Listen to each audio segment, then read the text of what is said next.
여러분 안녕하십니까. 경제현장 오늘 시작합니다. 고물가에 시달리는 서민들의 부담을 덜어주기 위한 정부의 노력이 마치 군사작전처럼 진행되고 있습니다. 윤석열 대통령이 최전방에서 직접 지휘를 하고 있는데요. 공공요금 동결은 물론 통신사와 은행들도 물가 안정에 동참하라고 강하게 압박하고 있습니다. 대통령 말 한마디에 좌지우지 되는 것이 바람직한지 우려의 목소리도 나오는데요. 집중진단에서 민생안정대책의 내용과 실효성 자세히 짚어보겠습니다. 유튜브 실시간 댓글 의견 주시면 토론에 반영합니다. 경제현장 오늘입니다.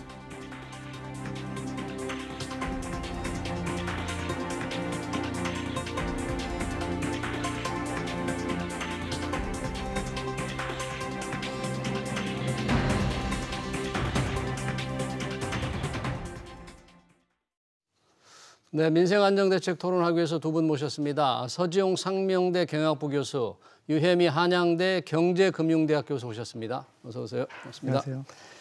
자, 윤석열 대통령이 지금 비상경제 민생의 대책에서 물가 안정 대책에 관련된 아주 중요한 지시를 쏟아내고 있습니다. 공공요금, 중앙정부와 상반기 동결, 은행통신사, 공공재적 성격 강화다 좀 대책이 필요하다. 서지용 교수님, 많은 대책을 지금 윤석열 대통령께서 직접 지시를 하고 있는데 이 배경 어떻게 보십니까? 최근에 배경은 1월 물가 상승률이 5.2%로 여전히 높다는 겁니다. 생계비에 대한 상당히 위협을 줄 만큼 물가들이 많이 올랐는데 기본적으로 이제 공공 분야, 에너지, 그다음에 통신, 금융 이런 4대 그 민생 분야 생계비 절감이 필요하다고 판단한 것 같습니다. 그 중에서도 이제 정부가 주관하는 이런 공공요금, 도로라든가 철도, 우편요금 이런 것들은 중앙 정부가 이제 관리할 수 있기 때문에 상반기 동결 기조로 가는 것 같아요. 근데 이제 에너지 쪽 같은 경우는 대표적으로 이제 겨울철이다 보니까 전기료, 가스비 이런 것들이 이제 상당히 그동안에 많이 올라서 부담이 됐고 정부가 그동안에 여러 가지 난방비에 대한 지원들을 좀 하면서 어쨌든 이슈가 되고 있는 부분이기 때문에 최대한 그 실질적으로 가스공사나 한전 등이 적자가 되기 때문에 상반기에 뭐 이제 가격이 올라간다 하더라도 좀 제한적으로 통제를 할 가능성이 있는데 요번에 대통령이 말씀하신 것 중에 참 눈에 볼 만한 게 이제 민간 기관이라고 했으니 통신사, 금융사에 대한 언급이에요. 그러니까 통신사들 같은 경우는 이제 데이터 요금제가 사실 가계가 어려워졌을 때 우선적으로 좀 줄이려고 하는 부분이거든요. 통신비가 워낙 많이 나오죠. 그러니까 데이터 요금제가 사실은 이제 높기 때문에 이제 가계에서 소비 어떤 축소의 대상이 되는데 그 부분까지 말씀하셨고 특히 이제 대출 이자와 관련돼서 은행들이 너무 이자 실적을 가지고 돈잔치하는 거 아니냐. 이제 공공재 성격을 갖고 있는 금융이나 통신사들이 소위 말해서 뭐 폭리를 취하기 때문에 이런 부분을 좀 해소해야 된다. 직접적으로 좀 언급한 부분이 있죠. 그러다 보니까 이런 측면에서 이런 거 관계 이제 뭐 금융 당국이라든지 이런 관련 과기정통부라든지 이런 대책 마련이 시급한 것 같습니다. 네, 이 윤석열 대통령이 직접 지시를 하고 있으니까 통신사, 은행들, 뭐 은행들은 돈잔치 한다고 비판도 굉장히 많이 받았는데 전체적인 게 뭐 서민들이 지금 물가 때문에 정말 고생하고 있는 것 같긴 한데 그래서 대통령이 지시를 이런 대책 지시를 준비한 것 같은데 이게 과연 타당한 지시인지 종합적으로 봤을 때는 어떻게 보십니까? 글쎄요, 뭐 그 취약계층을 지원하고 그다음에 고물가 고금리에 고통을 받고 있는 서민들의 생활을 지원하겠다는 그 정책 취지는 충분히 공감을 하고요. 그것에 대해서 여러 가지 대책들을 마련했다는 점 자체는 바람직하게 평가를 합니다만 여러 가지 이제 포함되어 있는 대책들 중에서 민간 이제 회사들의 어떤 뭐 가격 결정이라든지 아니면은 그런 상품 결정이라든지 이런 부분에 좀 지나치게 관여하는 그런 모양이 아닌가 하는 생각이 들어서 이것이 시장 원리에 배치되지 않는 선에서 정책이 추진돼야 될 텐데 하는 생각을 하고 있습니다. 취지는 바람직한데 과연 시장 원리에 배치되는 내용은 없는지 그런 조금 걱정이 있다. 그러면 워낙 내용이 많으니까 하나하나씩 한번 따져보겠는데 대통령의 지시가 있고 나서 통신사들 무료 데이터 30기가를 제공하겠다고 당일날 발표했어요. 대통령 지시 나오자마자. 이 대책 효과가 있겠어요? 글쎄요. 사실 현실적으로는 크지 않을 것 같습니다. 이제 이유는 이 3월 한 달 동안 그 데이터를 30기가 정도로 무료로 제공한다고 하는데 대체적으로 이제 소비자들 같은 경우는 데이터 무제한 이용하시는 분들이 있고 데이터 그 높은 요금제를 가입하게 되면은 한 달 동안 쓰는 데이터가 남거든요. 예. 근데 이제 추가로 30GB를 제공한다고 해서 얼마나 그게 요긴하게 쓸 수 있겠느냐. 예. 그게 문제고. 예. 그다음에 이제 두 번째는 사실 이건 과기정통부의 주장인데 예.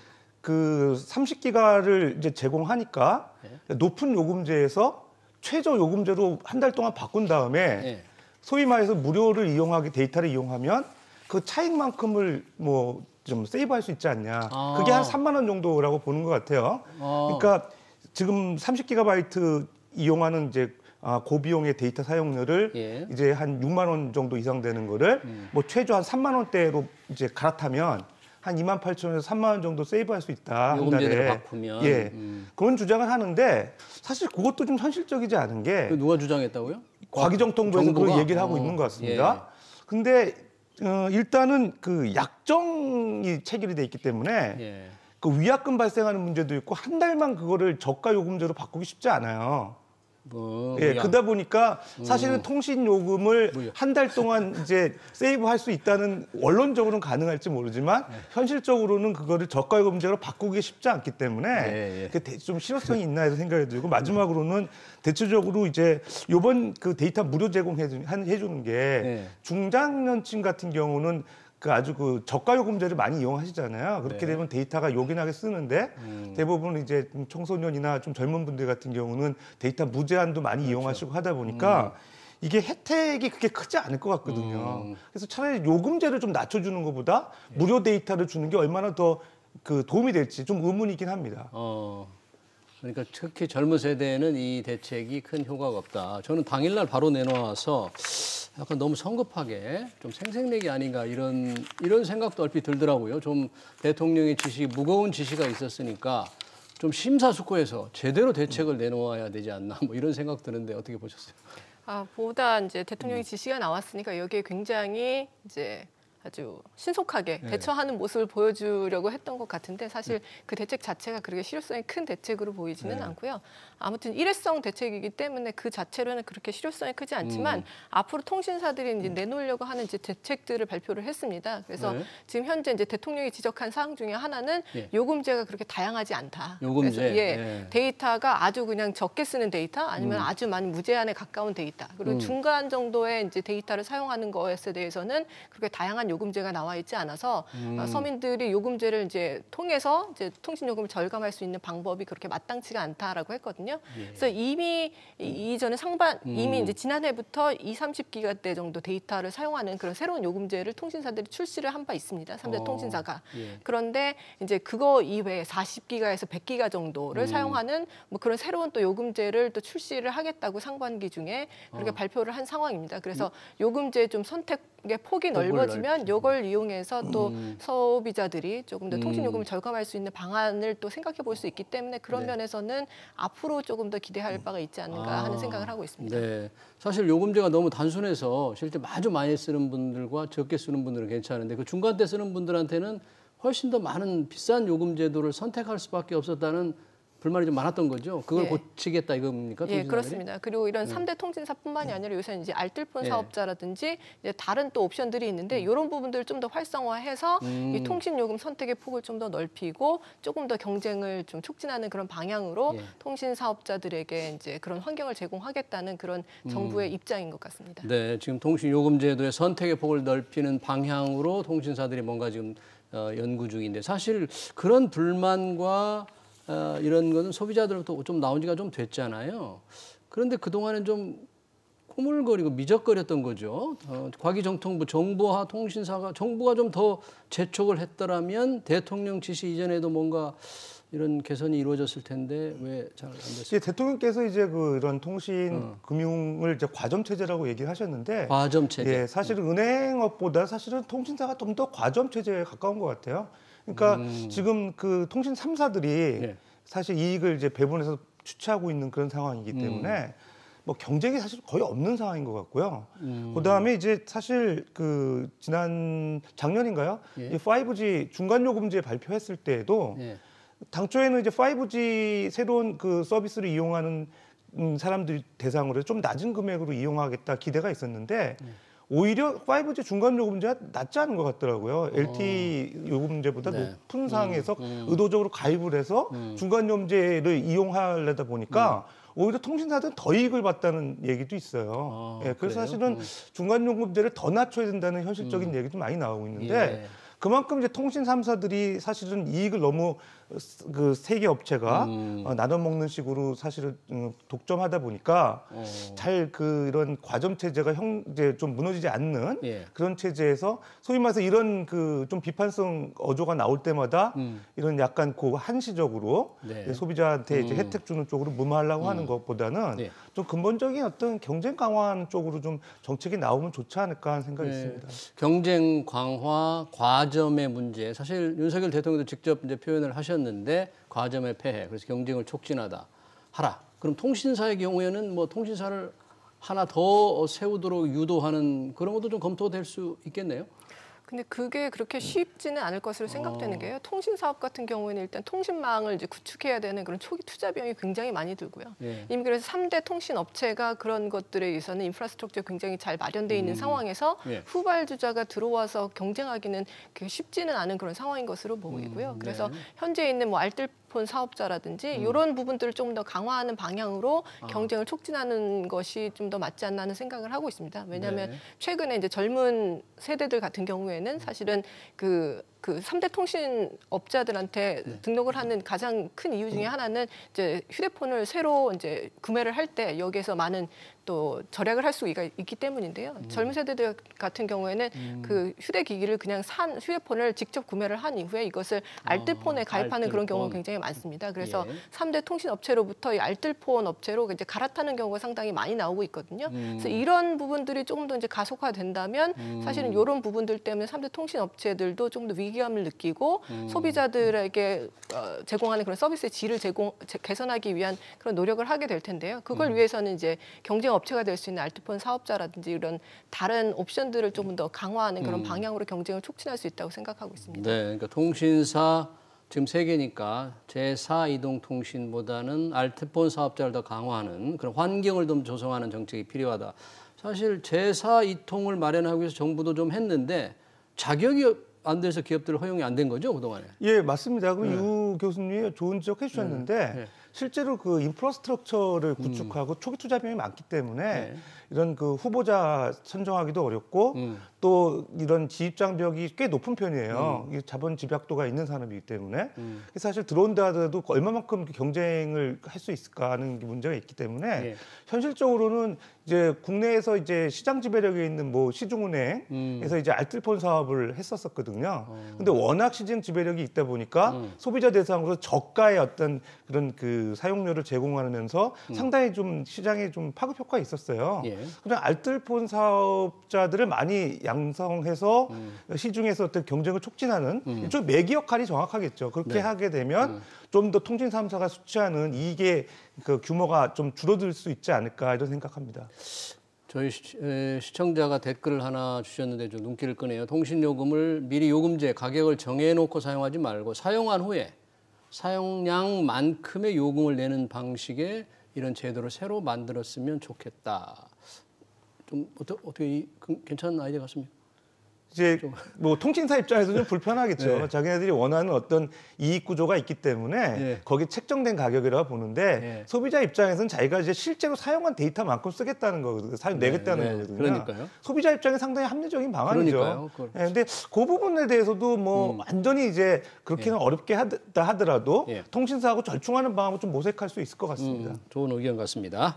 뭐 통신사만이 아니죠. 지금 문매를 맡고 있는 은행들 대통령 지시로 바로 임원회를 열고 뭐 10조 원 이상의 공급 효과가 나는 대책을 발표를 했더라고요. 10조 원의 돈을 그냥 다 대출해 준다는 건 아닌 거죠. 이게 어떤 내용입니까? 예, 그 10조 원이라는 것이 이제 금액만 보면 정말 은행들이 10조 원을 출자해서 그야말로 뭐 저리 대출을 통해서 취약계층이나 서민을 지원하는구나 이렇게 오해를 하실 수가 있는데요. 사실 이것은 10조 원의 경제 효과가 있다고 이제 추정을 혹은 추산을 한 결과고요. 실제로 이제 은행들이 각출하는 그런 금액은 총 해서 한 7,800억 원 정도 된다고 하거든요.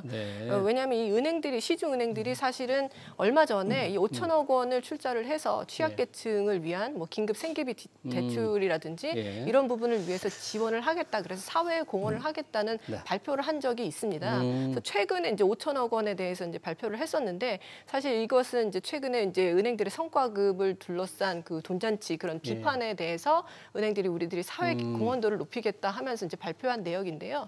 여기에 이제 대통령이 지시 이후에 조금 더 들어간 부분이 한 2,800억 원 정도 되는데요. 추가한 거라. 이 추가한 2,800억 원은 직접적으로 이제 대출을 하기보다는 이를테면 중소기업 혹은 이제 소상공인을 위해서 재원을 이제 제공을 하는데요. 이 재원을 제공하는 방식이 신용보증기금이라든지 아니면 기술보증기금에 특별 출연금을 낸다든지 아니면 보증액 같은 것으로 이제 사용할 수 있도록 출연을 한다는 거거든요. 근데 이 보증이라는 것은 결국에 전체 대출액 중에 채무불이행 위험에 빠질 것을 대비해서 이제 드는 것이 바로 보증이지 않습니까? 그러니까 이 보증은 전체 대출액 중에 아주 일부에 불과한 것이죠. 즉 다시 바꿔 말한다면 보증액에 대해서 전체 대출액은 훨씬 더 큰 배수가 될 수 있는 거죠. 그러니까 여기에서 2,800억 원을 보증액으로 출연을 하기 때문에 실제 대출은 훨씬 더 많이 일어날 수 있고 그래서 이것들을 전부 다 합산을 하면 10조 원 정도의 자원이 공급되는 효과가 있다라는 것이 은행연합회 측의 그런 발표 내용입니다. 보증 재원을 좀 늘려서 실질 효과가 나게 한다. 10조 원 이상. 그러니까 조금 여론의 반응이 약간 좀 싸늘하네요. 그래서 여론의 반응이 싸늘한 것입니다. 이제 5천억 원을 이제 출연한다고 했을 때도 지난해 지금 은행들이 얻어낸 그런 영업이익이 15조 8천억 원 정도가 되거든요. 그러니까 이거 중에서 지금 5천억 원이라는 건 굉장히 작은 부분인데 그래서 그 작은 부분에 대해서도 비판의 여론이 있었는데 이것을 지금 10조 원이라고 얘기를 해서 이제 드디어 은행들이 사회 공헌을 많이 하는구나라고 사람들이 기대를 했었는데 뜯어보니까 실제로는 그렇지 않구나 하는 그런 실망감이 있는 거죠. 자, 10조 실질적인 이제 어떤 보증 금액 늘리는 건 아니다. 그런 내용이고요. 윤석열 대통령이 지금 은행들에 대해서 빚잔치라고 말한 후에 또 예대금리 축소하라는 표현을 직접 쓰셨더라고요. 예대금리 축소가 필요하다. 대통령께서 직접 했으니까 이 예대금리 현재 정말 문제가 많고 수준이 너무 크고 산정하는 방식도 정말 문제가 많은 겁니까? 대통령이 이렇게 비난할 정도로? 일단은 이제 예대금리 차라는 건 대출금리와 예금금리 차이인데 어쨌든 최근에 이제 그 주담대 신용대출 금리가 낮아지고 있어요. 그러니까 주담대도 보통 이제 7% 초반대 상단 기준으로 보면 7% 초반대인데 좀 지나면 이제 7%대도 찾아보기 어려울 만큼 낮아졌죠. 그런데 신용대출 평균금리가 한 6.3에서 6.6% 정도 되고요. 신용대출 평균금리가.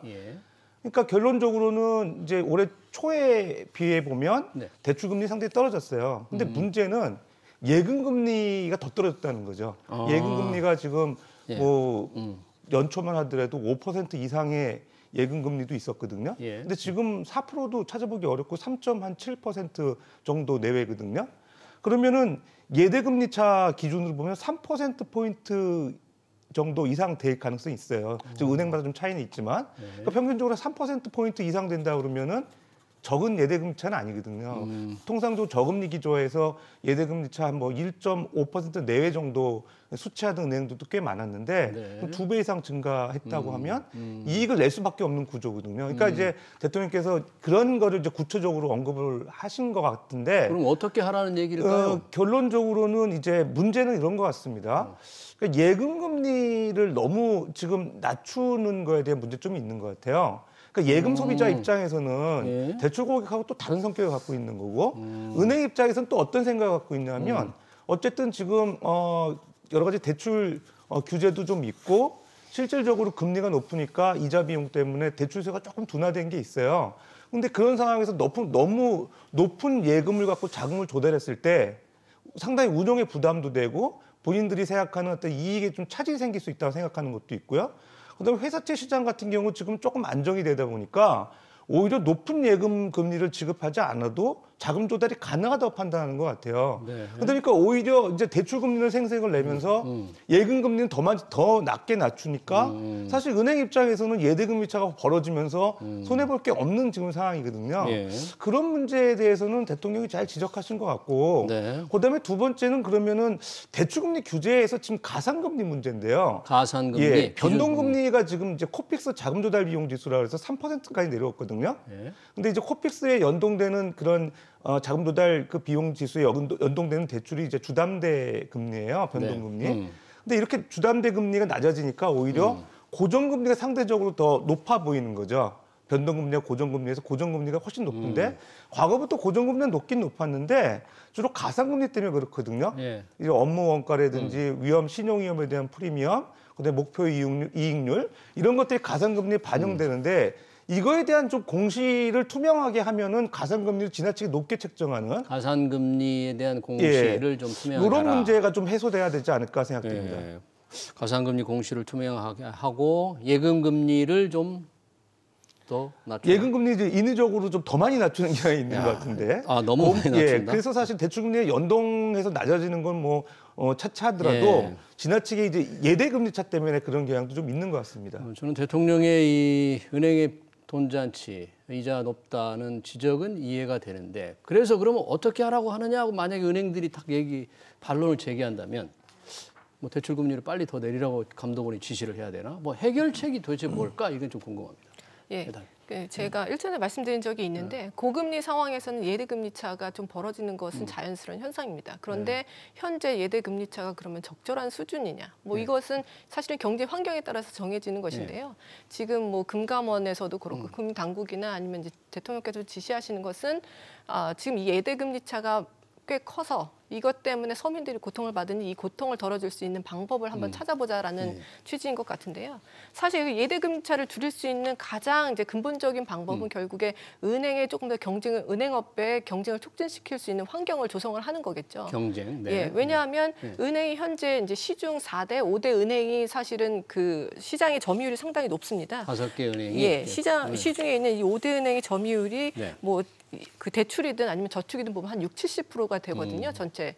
그러면 이게 이제 상당히 큰 부분이고 따라서 이제 우리가 은행을 흔히 과점 체제라고 얘기를 하는데요. 이렇게 굳어지게 된 것은 사실 외환위기 이후에 은행업의 구조조정이 이루어지면서 은행의 이제 여러 가지 인수 합병이 이루어지면서 은행 수가 굉장히 많이 줄어들었거든요. 그러면서 이제 현재와 같은 과점 체제가 굳어지게 된 것인데요. 사실 과점 체제라고 하는 것은 결국에는 완전 경쟁에 비해서 경쟁의 정도가 약하다는 거고요. 네. 경쟁의 정도가 약하다는 것은 결국에 수신을 하기 위해서 예금 금리를 굳이 그렇게 많이 높일 필요가 없다는 것이고 또 대출 고객을 확보하기 위해서 대출 금리를 그렇게 낮춰야 될 필요도 없다는 거죠. 따라서 경쟁의 정도를 높이면 자연스럽게 예금 금리는 조금 더 높아지고 대출 금리는 낮아지면서 예대 금리 차는 더 줄어들게 될 것입니다. 그래서 이런 부분을 지금 금융당국에서 지적을 하고 있는데요. 그렇다면 과연 이렇게 은행업의 과점 체제를 좀 해소를 하고 경쟁의 정도를 높이기 위해서는 어떤 정책들이 필요한가? 그러니까. 이런 부분에 대해서 이제 저희가 얘기를 해볼 수가 있을 텐데요. 일단 지금 시중 5대 은행들의 이제 점유율이 굉장히 높지만 최근 몇 년에 이제 인터넷 은행들이 사실 시장에 들어오지 않았습니까? 카카오뱅크. 예, 그래서 처음에 카카오뱅크라든지 이런 인터넷 뱅킹들이 이제 들어오면서 사실은 그것들로 고객들이 많이 이제 옮겨갔습니다. 그래서 잠시 동안이나마 예금 금리가 좀 올라가고 대출 금리가 내려가는 이런 현상들도 일어났었고요.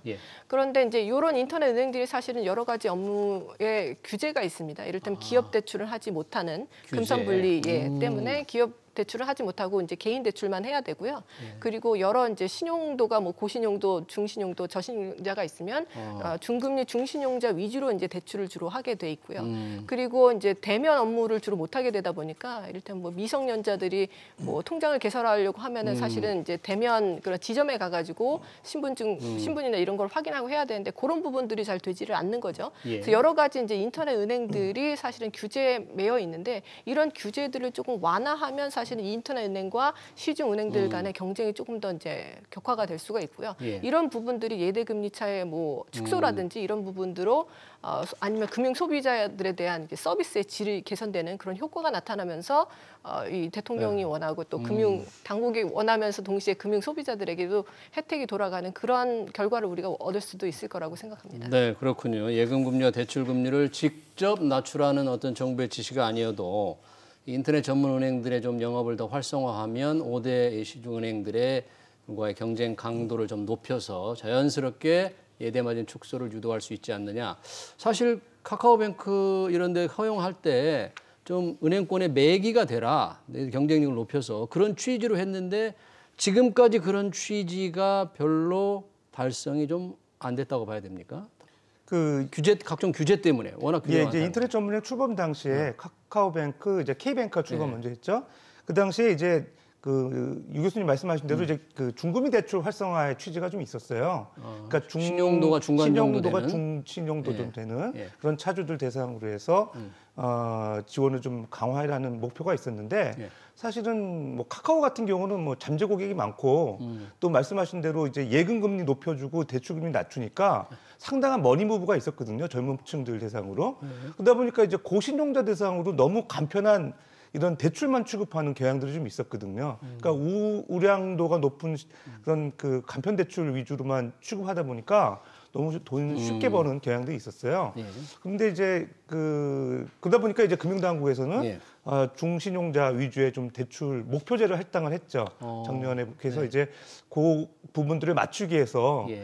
인터넷 전문은행 열심히 좀 노력은 하는 것 같은데 분명한 거는 이제 인터넷 전문은행이 들어오면서 규모의 경제는 물론 시중은행들보다 경쟁하게 되면 약하지만 예. 매기 효과는 있거든요. 혁신금융, 예를 들어 송금 서비스라든가 여러 가지 수수료 들어가는 부분에 대한 상당한 낮은 그런 가격 제시 예. 이런 부분들이 좀 그 시중은행들이 긴장하게끔 만드는 요인이 있거든요. 예. 그래서 영국 같은 경우 이제 챌린저 뱅크라고 그래가지고 챌린저 뱅크. 예, 챌린저 뱅크가 이제 소위 말해서 그런 완전히 풀 은행 라이센스는 갖고 있지는 않은데 네.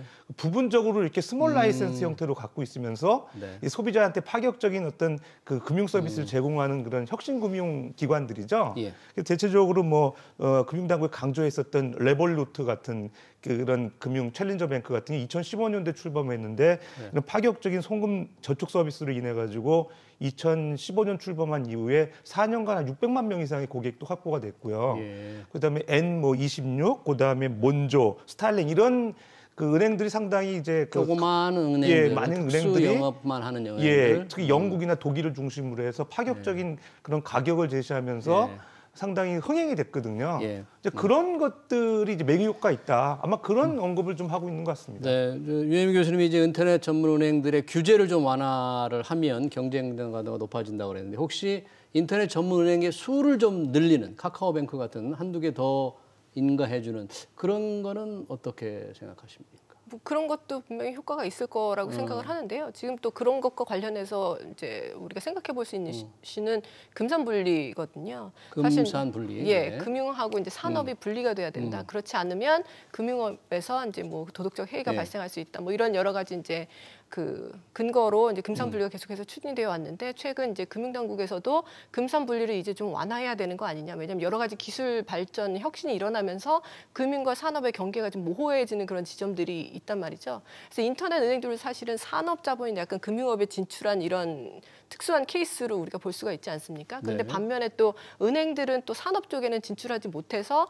은행의 영업이익 중에 대부분이 이제 이자 이익에 의존할 수밖에 없는 그런 구조인데요. 예. 그래서 이것은 이제 단순히 그냥 인터넷 은행의 수를 늘려주는 것에서 그치는 것이 아니라 금산분리라는 이제 전반적인 금융업과 산업과 관련된 이런 구조 자체를 과연 정부에서 어떤 식으로 앞으로 끌고 갈 것인지에 대해서 보다 심화된 그런 논의가 선행이 돼야 될 것이고요. 예. 그래서 단순히 지금 대통령의 지시가 나왔다고 해서 신속하게 어떤 그냥 인터넷 은행의 수를 늘리거나 그냥 단발성으로 그친 이런 정책에 몰두하기보다는 보다 큰 그림을 가지고 앞으로 이제 은행업이라든지 아니면 금융과 산업의 경계에 대해서 어떤 식으로 경계를 설정하고 그다음에 정책을 시행해 나갈 것인지에 대해서 큰 그림을 그런 확보하는 시기가 아닐까 그런 시기가 돼야 되지 않을까 하는 생각입니다. 네, 금융 산업의 근본 구조와 정책을 어떻게 나갈지 먼저 좀 큰 틀을 잡아서 그 안에서 이런 세부적인 대책이 좀 필요하겠다 그런 지적이네요.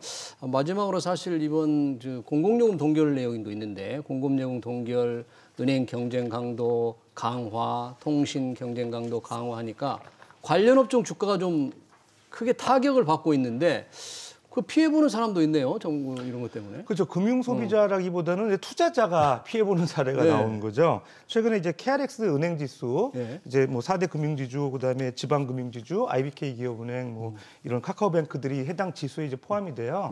뭐 최근 한 그 대통령 발언 이후에 한 2, 3일 동안에 한 6% 이상 주가 빠졌다는 얘기도 나오고 있고 예. 통신 3사에 대한 주가도 이제 소폭 하락하고 있거든요. 네. 근데 그런 측면에서 볼 수 있는 것 같아요. 그러니까 대통령 발언으로 인해서 투자자들이 피해보는 사례가 나온 거 아니냐 이렇게 좀 비판하시는 분도 있는데 그만큼 이제 그 사업의 수익 구조가 취약하다고도 볼 수 있어요. 네. 그러니까 은행이 이자 이익을 갖고 이런 어떤 그 투자자들이 상당히 어필했던 부분들이 네. 한순간에 무너지는 걸 이제 보고 있는 거죠. 그만큼 은행업의 이런 사업 구조를 이제 비이자 수익 비중을 좀 높이면서 소위 말해서 이제 대통령 발언이나 어떤 그런 경제 어떤 정책 환경에 의해서도 그 영향받지 않는 네. 그런 사업 구조가 돼야 된다. 오히려 그렇게도 또 생각할 수 있을 것 같습니다. 알겠습니다. 개미들은 좀 대통령 발언에 조금 짜증을 낼 것 같아서 주가 동향을 좀 물어봤습니다. 네, 윤석열 대통령의 민생 대책 관련 토론 여기서 마치겠습니다. 지금까지 유혜미 한양대 경제금융대학 교수 그리고 서지용 상명대 경영학부 교수였습니다. 두 분 고맙습니다.